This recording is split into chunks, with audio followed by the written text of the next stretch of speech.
I'm dealing right now with a client that has 2 storefronts and 6 studio apartments. The apartments are rent stabilized, so there's definitely a control over what could be done, what cannot be done, as far as the increase of the rent. And the storefront commercial space, it's most likely free and clear. So there is 2 businesses that are very actively, successfully operating at the moment. Yes. But I think the challenge comes in such unique cases, how to come up with appraisal value. So you don't undersell and you don't overprice. What would be your best piece of advice? What characteristics do you guys suggest we personally as brokers have to look into in order to understand the logistics of the numbers? The appraisal process consists of 3 different approaches. So we have the sales approach that everyone knows about, where we get comparable sales, right? Also known as comps. The second approach is called an income approach, where we analyze the income producing potential of the commercial or of the investment property, which is what you have here. Correct. And the third approach is called the cost approach, which is basically it's typically applied to super unique properties where there's no comps and there's no income, and we have to analyze what would it take to build an equal type of property. So we look at the cost. Are you talking about profit and loss? So for the income approach, what we generally do as appraisers is we analyze the income generating potential of the property, right? We look at their leases, we look at their market, we look at their contracts, and we make sure that we also look at historical income and expense statements. And that kind of helps us stabilize the future income generating potential of the property. So we have our own little, so to say, cash flow analysis that we perform. And based on what the net operating income produces, we apply what's called a capitalization rate, which is basically a risk assessment rate for that specifically asset class or for that property type. Typically, more risky properties, they have higher capitalization rates, and less risky properties have lower capitalization rates. How do we determine the risk? Well, it really, again, comes down to the market. We look at comparable properties in the market, and we try to extract what's called the capitalization rate. And that's pretty much how we determine the valuation process of the income-producing or commercial-producing properties. This is so interesting, Julia. In many cases, investors are expecting to buy with a good profit margin. Let's say, what would be the ideal number that is a good buy for investors? It's a subjective number. Some investors may come in with zero income, and they just, do their own they put in their own tenants, they put in their own leases, and they find value in that. Where some investors may want already a fully stabilized building, right, where there's tenants in place, return leases on in their place, investment, right? I would say it's kind of a subjective question, and it really depends on the investor, on the desire of the potential investor. So there's investors, they kind of stay in their market, right? So multifamily investor stays in the multifamily category, right? The industrial investor stays in the industrial. Why? Because that's their asset class. They know their asset class. They know the cap rates. They know the numbers. And in today's day and age, buyers, investors, even sellers, very savvy, very knowledgeable. They have everything, on an app. They could just research comps. They could research market rents, and boom, they kind of know what things should be and where they should be. So Julie, if let's say a seller is listening to us right now, let's say they have a property, and we are generally speaking of an example that's mixed use, right? What would be your piece of advice to them? How to prepare before they even contact the broker, before they put the property on the market? For a mixed-use property? Yes. So what exactly, what data do you think they need to prepare? So typically what I request from my clients are 3 years of historical income and expense statements. And it will be the most recent one if we're doing a current valuation. And also current leases and a rent roll if there's residential rents. So that's pretty much what I typically ask. If there are lease riders or lease extensions, I would ask for that as well, because typically if a lease expires and the tenant extends the lease, I need to know what the terms are of that extension. So that's pretty much what I require. So if the property, let's say, has 6 apartments and 2 of them become vacant, does it put the seller in a position that they are in a better appraisal state because they could increase now monthly profits? Right. So as appraisers, the way we analyze it is just because even if there's a vacancy, we have to apply a rent to it because we have to analyze it based on what a typical investor or landlord would do.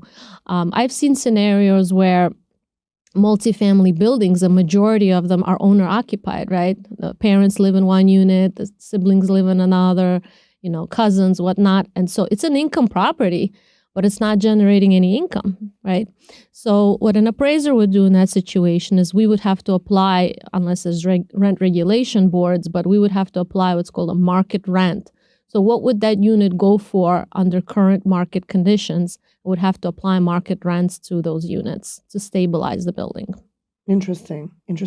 What other operating expenses you guys look into to understand whether the building is profitable? Well, most important thing is, are the rents and leases at market? If the rents and leases are at market and the building is fully stabilized, that's the building is in a better financial position. I had clients that have, properties weren't really adequately managed and there were leases that were expired and, tenants were paying whatever they could. So in that situation, that does not put the building in a good financial standing because it's not generating at its full potential. Right. How do you determine the value if the building is totally free and clear from tenants and vacant? So it depends on the property. We typically, like I said, analyze the property from all components, right? We look at the site size, gross living area, building class, taxes, zoning. If there's no lease and the highest and best uses for redevelopment, that's a development site. So it's not necessarily a building appraisal, that's a land appraisal. Whereas it could be the opposite. The building could be over improved and the zoning would not allow a big improvement. So whoever would buy it, they would not tear it down. So they would probably have to analyze what would a typical buyer do for that particular asset class. So if someone would buy it, they would probably either fix it up and put a market tenant in there, or maybe, if it's a single tenant, do a triple net lease where the tenant would be responsible for all the expenses. So it really depends on the property type and where it's located and what the zoning is and all the other characteristics that affect property value. We had an example, right? Where a property, let's say, on one street could cost at a certain number. Right. And across the street, because it's R6 zoning, could be a completely different value. Right. How do you not get confused over that? Zoning is a big component and impact on property valuation, obviously, because again, you have to think from the standpoint of a typical investor, typical buyer. Just because there's a single family house on it, it doesn't mean it's a single family house appraisal. If you have a nice sized lot and a zoning that allows for much bigger improvement, again, that becomes a development site appraisal. So that is completely a different valuation than a property across the street that maybe only be zoned for that single family property that's already on it. So you have to kind of be careful. And we've seen it also, I'm sure you've seen it in your sphere and I've seen it in my sphere where, neighbors look at the transactions on the block and they say, well, he sold for that one, so mine is worth this much. Not always the case. Correct. Well, I have a case right now where it's a very interesting situation where, look, it's honestly, it's happened right before my eyes. I've never witnessed anything like this. It's a true story as I'm speaking to you. So we sold 2 properties next to each other. It's R6 zoning, and investor and developer is working on it and building there right now. It's going to be a rental building. It's in a residential area. To the left, there is another property that's, again, buildable, where the homeowner just couldn't come to the terms with this builder. And to the right, now I'm dealing with 2 that's pretty much stuck with this building. Right.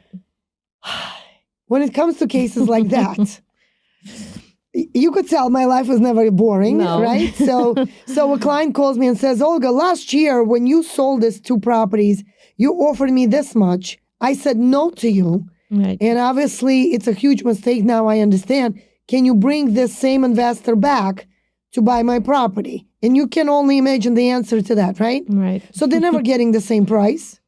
And now they're stuck in the middle of the building. The improvement. We're now to the left, to the right. I'm standing looking at this street, and I'm trying to figure out what's the right way to go about this. Right. And I never turn business down, and I always like challenges. But in this particular case, what would be your best piece of advice? How would you navigate this type of a client? How to deal with something that got burned right before your eyes, where they turned down a solid offer who was proposed by the same investor and builder. They lost before my eyes. I am telling you as I'm speaking, just gives me goosebumps. They lost about $500,000 from what they are being offered right now to what they were offered right before he bought the other two properties. Right. So having the client lose $500,000 right before my eyes sometimes puts me in a position where it's like, wow, this is crazy. Yeah. Real estate world could be such an interesting pool where it just never gets boring. What would you be saying right now when the construction is going on? That's crazy. To the left, to the right. Now I'm dealing with 3 individuals who are looking to sell because they're now dealing with the building coming up right before their eyes. Right. So they have 2-family residentials or single-family residentials on a 6-family zoning, and now I'm dealing with a building that's coming up. It's just insane. Yeah. I mean, this is, I feel like the case of if you snooze, you lose, right? Yeah. You got to stay on it. And I see it myself time and time again where people get overzealous. Yes. Their Overexcited. egos come into place, Yes. right? And unfortunately, you can't go with feelings. You really have to be rational. Logic. And you have to listen to the professional. Correct. You hire a broker, you hire an appraiser, let them do their job and listen to their conclusions, listen to what they're telling you. These are people who are in this business day in and day out. They know what they're doing. So you have to take really feelings and emotions aside and deal with the logic. And I wish I could tell you what the best thing to do is now in this case, but it's a tough call. It's a tough call. It's a tough call. I'm going to manage to deal with them. I don't think the same investor and developer would be interested in buying those properties at the moment because I think he wants to buy them dirt cheap. Right. And he wants to kind of like steal them because now he's leveraging the situation. Of course. And I would do the same thing. Of course. I would do the same thing if I were to be in his shoes. My concern is that when the building will go up, and let's pretend they didn't sell, and I'm telling them right now to steal, please, let's get on the market, let's find another investor and developer, let's sell the property while we have the opportunity of having this building come up. There will be other investors and developers that potentially could be interested in building. Right. But let's pretend they didn't sell. Again, the ego is they are where they feel I could get more, I could do more, I could get better, let them pay the broker's fee. Yep. That happens all day long. What do you think will happen when the building is done? Will it increase or decrease the value? I think the developer should kind of, even if they don't come to a conclusion, he needs to know that this guy in the middle will be a problem. Yep. Regardless of whether he builds around him or wherever, this is going to be a problem that's not going to go away. The best thing to do is to figure out a way where both parties can be happy and make some kind of a deal and move on. Be on the same page, right? Yeah. I mean, why would you want, it's like having a bad neighbor, right? Yeah. You always want to have a good relationship with your neighbor. And here you have this situation where you're building around him. You don't think he's going to be spiteful? You don't think he's going to be calling Department of Buildings? You don't think he's going to be creating problems for you down the road? Of course he will. So you got to kind of be smart about it and find the beautiful middle so both parties can be happy. Well, that's the challenge we face as brokers in many cases, right? Mm-hmm. Where we are directing our clients and clearly telling them that we have a vision to what could happen down the road. Yep. And money gets on the way. And in many cases, clients just get excited. Yep. I should say. Yep. Blood rush gets on the way. They get excited. They don't feel like it's the right deal. You are definitely able to get more, go try to get more. And in the end of the day, what happens? The bubble bursts, And that's and it. now they can get nothing. Lost the opportunity. They lost the opportunity. They lost 500,000 right before my eyes.